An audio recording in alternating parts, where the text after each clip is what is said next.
स्वागत है दोस्तों आपका एसबीसी न्यूज में, जहां हम आपको देश की हर छोटी बड़ी खबरों के बारे में सही जानकारी आप तक पहुंचाते हैं। कैसे हैं दोस्तों? उम्मीद करते हैं आप बिल्कुल ठीक होंगे। खबर की तरफ रुख करते हैं, जहां एक बार फिर किसान आंदोलन पर बीजेपी के एक सांसद ने विवादित बयान दिया है, जिसमें किसान आंदोलन में AK-47 लेकर बैठने की बात कही है, साथ में खालिस्तानी समर्थक भी कहा है। दोस्तों आपको बता दें कि कृषि कानून को लेकर दिल्ली की सीमाओं पर किसानों का आंदोलन जारी है। इस बीच बीजेपी के नेताओं द्वारा लगातार किसानों पर तीखी टिप्पणी करना जारी है। ताजा मामला राजस्थान से है, जहां दौसा से बीजेपी की सांसद जसकौर मीणा ने एक बार फिर धरने पर बैठे किसानों की तुलना खालिस्तानियों से की है। उन्होंने आगे कहा कि किसान आंदोलन में जो वहां बैठे हैं वे खालिस्तानी हैं। बता दें कि इससे पहले भी भारतीय जनता पार्टी के नेताओं द्वारा किसानों के आंदोलन पर सवाल खड़े किए जा चुके हैं, जिसको लेकर किसान संगठनों ने नाराजगी व्यक्त की। दोस्तों दूसरी बड़ी खबर के बारे में आपको बता दें कि अगले BMC चुनाव से पहले उद्धव ठाकरे, शरद पवार और अखिलेश यादव को एक मंच पर लाने की कोशिश जारी है। अपनी जानकारी के मुताबिक आपको बता दें कि 2022 के मुंबई महानगर पालिका चुनाव की तैयारी अभी से शुरू हो चुकी है। भाजपा ने इस बार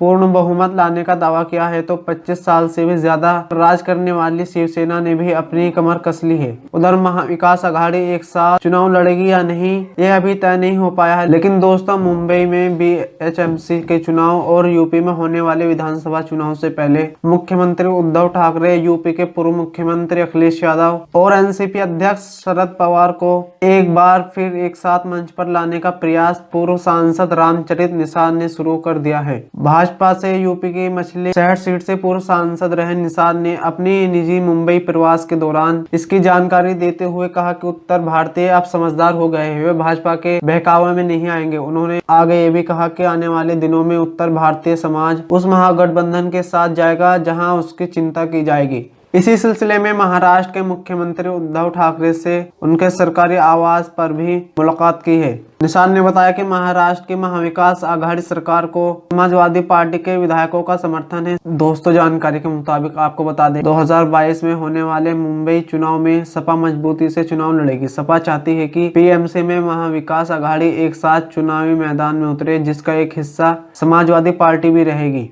दोस्तों अगली बड़ी खबर के बारे में जानेंगे। पिछले 24 घंटे में भारत में आए कोरोना के 13,823 मामले। बुधवार को केंद्रीय स्वास्थ्य मंत्रालय ने कहा कि एक दिन में 13,823 संक्रमणों की सूचना के साथ भारत का 1,05,95,660 हो गया, जबकि कोरोना से ठीक होने वाले लोगों की तादाद 1,02,45,741 हो गई है। देश में इस महामारी के कारण पिछले 24 घंटे में 162 नई मृत्यु हो गई है, जिससे इस बीमारी के कारण मरने वालों की संख्या बढ़कर 1,52,718 हो गई है। इस बीमारी से ठीक होने वाले लोगों की संख्या देखेंगे तो 1,02,45,741 हो गई है। Indian council of medical research ICMR के अनुसार 19,85,66,947 नमूनों की जांच 19 जनवरी तक की गई है, जिसमें मंगलवार को 7,64,120 नमूनों का परीक्षण किया गया है। तो दोस्तों जानेंगे वैक्सीन की शीशी खुल जाने के कितने घंटों के भीतर इस्तेमाल करनी होगी पूरी दवा। तो दोस्तों आपको बता दें कि कोविड वैक्सीन कोविशील्ड की एक शीशी में 10 खुराक होती है और इसे एक बार खुल जाने के 4 घंटों के भीतर इस्तेमाल करना होगा। तो दोस्तों आपको विस्तार से बता दें कि कोविड-19 महामारी के लिए देश में टीकाकरण शुरू हो चुका है। इसके साथ ही वैक्सीन को लेकर रोज नए अपडेट्स आ रहे हैं। वैक्सीन को लेकर जो एक चिंता थी वो ये थी कि वैक्सीन की एक शीशी में कितनी खुराक होती है और एक शीशी खुलने के बाद इसे कब तक इस्तेमाल किया जा सकता है। इसके जवाब में डॉक्टरों ने मंगलवार को बताया कि कोविड-19 टीके की एक बार टीकाकरण के लिए खुल जाने के बाद उसे 4 घंटे के अंदर पूरी तरह इस्तेमाल करना होगा, अन्यथा बाकी खुराक बेकार चली जाएगी। ऑक्सफोर्ड के कोविड-19 टीके कोविशील्ड की पहली खेप 12 जनवरी को राजीव गांधी अस्पताल में पहुंची थी। भारत बायोटेक द्वारा निर्मित कोवैक्सीन टीके की खेप यहां अगले दिन पहुंची थी, जिसके इस्तेमाल एम्स और RML अस्पताल समेत 6 जगहों पर किया जा रहा है। दोस्तों आपको एक खबर और बता दें कि असम के हॉस्पिटल में जमी मिली 1000 कोविशील्ड की खुराकें, जिसमें जांच के आदेश जारी कर दिए गए हैं। असम के कछार जिले के सिलचर मेडिकल हॉस्पिटल SMCH में कोविशील्ड वैक्सीन की कुल 1000 खुराकें 100 शीशियां खराब हो गई है, क्योंकि इन्हें तय तापमान से नीचे के तापमान पर स्टोर किया गया था। इस मामले की खबर स्वास्थ्य विभाग को 16 जनवरी की सुबह ही कर दी गई थी, लेकिन ये मामला सोमवार की सुबह संज्ञान में आया है। असम के स्वास्थ्य मंत्री हेमंत विश्व शर्मा ने कहा कि शायद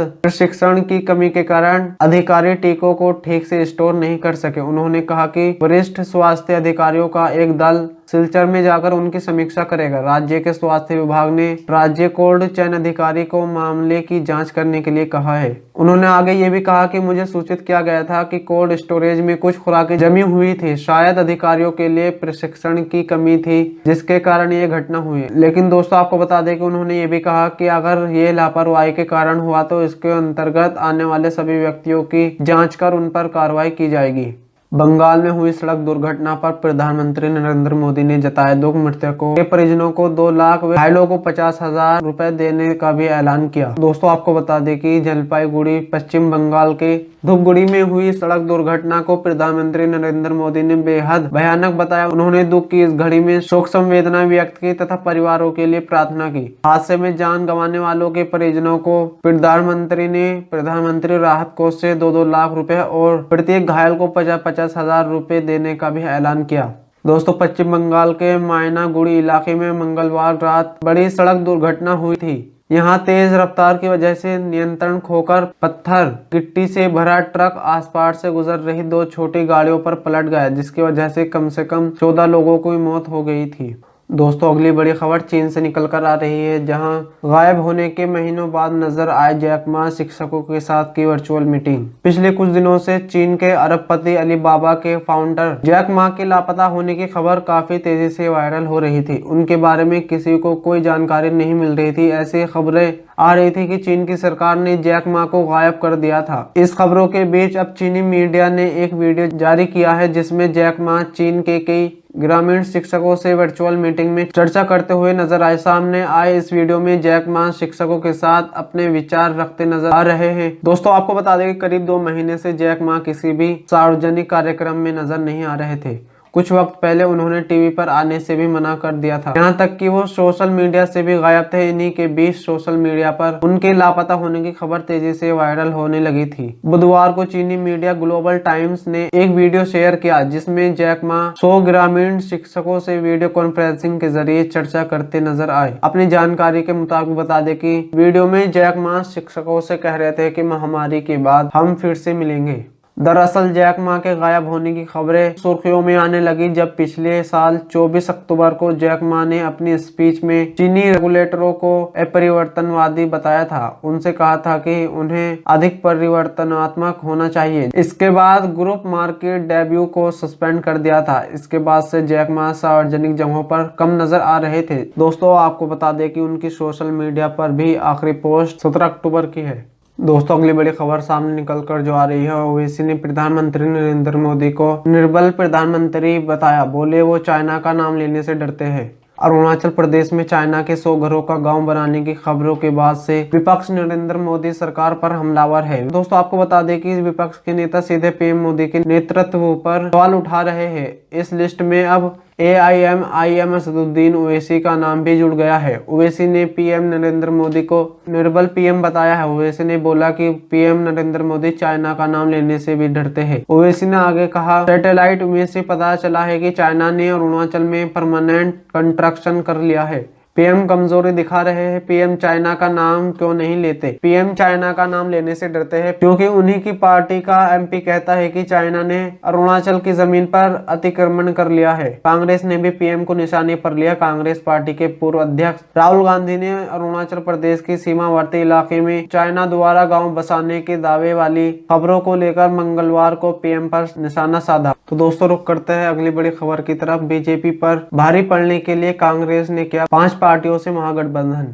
असम में आगामी विधानसभा चुनाव के होने की संभावना अप्रैल मई में जताई जा रही है। इस चुनाव में सत्तारूढ़ भाजपा के गठबंधन को मात देने के लिए कांग्रेस पार्टी ने मंगलवार को 5 पार्टियों के साथ मिलकर एक महागठबंधन का ऐलान किया है। इस महागठबंधन का ऐलान करते हुए असम में कांग्रेस के अध्यक्ष रिपुन बोरा ने कहा कि उनकी party all India democratic front AIUDF 3 left पार्टियों के साथ गठबंधन कर चुनाव में हिस्सा लेंगे। उन्होंने कहा कि राज्य में से भारतीय जनता पार्टी को बाहर निकालने के लिए क्षेत्रीय पार्टियों का महागठबंधन में स्वागत है। उन्होंने आगे कहा, देश के हित के लिए कांग्रेस हमेशा से ही सांप्रदायिक ताकतों को बाहर करने की इच्छुक रही है। लोग अब भाजपा को वोट देने के लिए तैयार ही नहीं है, क्योंकि इसके प्रशासन ने लोगों को बहुत तंग किया है और लोग इनसे काफी निराश है।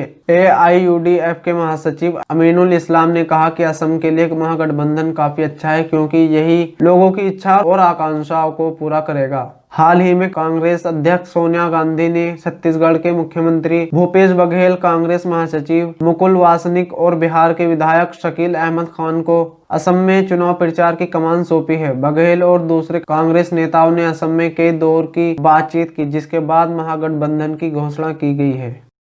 दोस्तों, आपको आखिरी बड़ी खबर के बारे में बता दें, मौसम विभाग ने जारी की चेतावनी, अगले हफ्ते मौसम फिर बदलेगा करवट। उत्तर प्रदेश के कई जिलों में भीषण कोहरा देखने को मिल रहा है। लखनऊ समेत बुंदेलखंड, पश्चिमी यूपी और पूर्वी यूपी के कई जिलों में घना कोहरा छाया हुआ है। हालांकि दिन चढ़ने के साथ ही कोहरे के छट जाने की संभावना है, लेकिन उत्तर प्रदेश हवाओं के दोबारा चलने से एक बार फिर से ठंड बढ़ सकती है। लखनऊ स्थित मौसम विभाग के निदेशक JP गुप्ता ने बताया कि ठंडी हवाओं के चलने से दिन और रात के तापमान में गिरावट आएगी। हालांकि 2-3 दिनों के बाद फिर से मौसम करवट लेगा। दिन के तापमान में 4 से 5 डिग्री जबकि रात के तापमान में 3 से 4 डिग्री सेल्सियस की गिरावट दर्ज की जाएगी। खास बात यह है कि पश्चिमी यूपी के मुकाबले पूर्वी यूपी और तराई के जिलों में ज्यादा घना कोहरा होने का मौसम विभाग का अनुमान है। ठंड के लिहाज से मंगलवार का दिन बेहद सुकून वाला रहा। प्रदेश के लगभग सभी जिलों में दिन के तापमान में 4 से 5 डिग्री सेल्सियस की बढ़ोतरी दर्ज की गई। ज्यादातर शहरों का तापमान 22 डिग्री सेल्सियस के ऊपर ही दर्ज किया गया। हालांकि ये राहत अब खत्म हो सकती है, क्योंकि ठंडी हवाओं के चलने के कारण दिन के तापमान में भी गिरावट दर्ज की जाएगी। अनुमान यह है कि 2 दिन की ठंड के बाद फिर से तापमान में थोड़ी बढ़ोतरी दर्ज की जाएगी। अगले हफ्ते मौसम में बड़ा परिवर्तन देखने को मिल सकता है।